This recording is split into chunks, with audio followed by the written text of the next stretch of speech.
These are some quick thoughts about science for the students in my geosciences courses.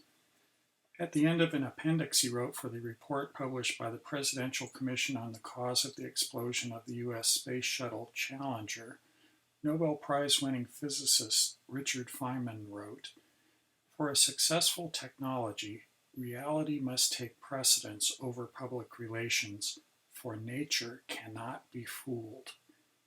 Political wrangling aside, Feynman was interested in finding out reliable information about physical reality, about the world as it actually is. That process of discovery is called science. Here's a working definition that I like students to have in mind as they take my courses. Science is a way of gaining reliable knowledge about the physical universe through reproducible observations, evidence, scientific facts, and the development of testable explanations, hypotheses, theories, and models. Scientists generally think of the word truth as being more relevant to philosophy than to science, where it's seldom used.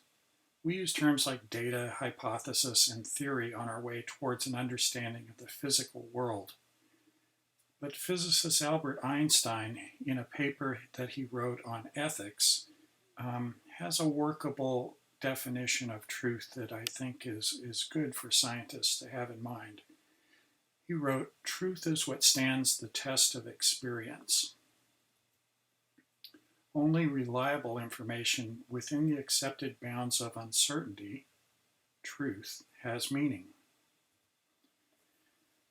So in science, scientific facts are reproducible observations described with appropriate assessment of measurement uncertainty. Scientific observations always involve uncertainty. And understanding and describing uncertainty is an essential part of science. It's not just a marginal irritation, it's at the very core of science. Scientific hypotheses are scientific in nature because they are testable. They're testable relationships between scientific facts expressed with appropriate assessment of uncertainty. Scientific hypotheses are fundamentally different than guesses or speculations that you might make in a rocking chair out on the back porch. "Well, I kind of think that it's this way rather than that way." The difference is that scientific hypotheses are testable, and that is falsifiable. You can prove that they're wrong.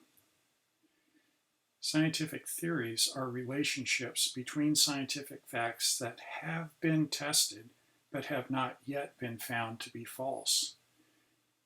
Scientific theories about different aspects of a problem can be combined in a scientific model to predict the characteristics of a more complex system. Scientists interpret facts, and by fact I mean reproducible observations.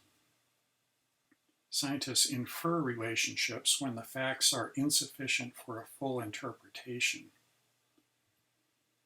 A statement made independent of facts is an assertion, and scientists really do not formally engage in making assertions. Scientists do not believe a given interpretation of facts.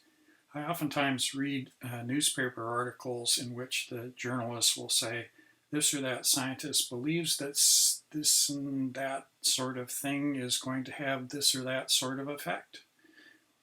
In fact, scientists really don't believe. Scientists are trained to be as skeptical of their own hypotheses as they are of other scientists' hypotheses. In fact, we don't set out to prove hypotheses correct. We set out to disprove hypotheses, to falsify them, and we provisionally accept hypotheses that have been tested but not yet disproven as the current best reflection of physical reality. So this is exactly opposite the way the public generally thinks of science proceeding. They assume that a scientist has an idea and collects data to prove that idea true. It's quite the opposite.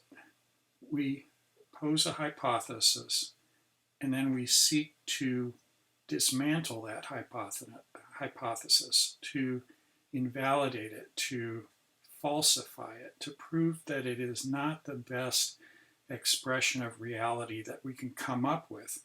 And in that way, we eliminate all of the chaff from the field and focus in on the things that are most likely to lead positive results. The right to search for truth implies also a duty, Albert Einstein wrote. One must not conceal any part of what one has recognized to be true.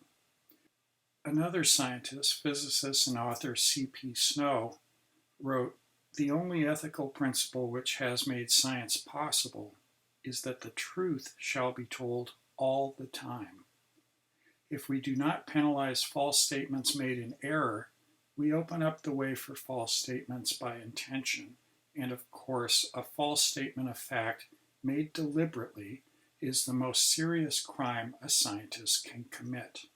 These are key ideas within science, and you might notice that they are ethical ideas. So in fact, ethics is a core idea within the practice of science.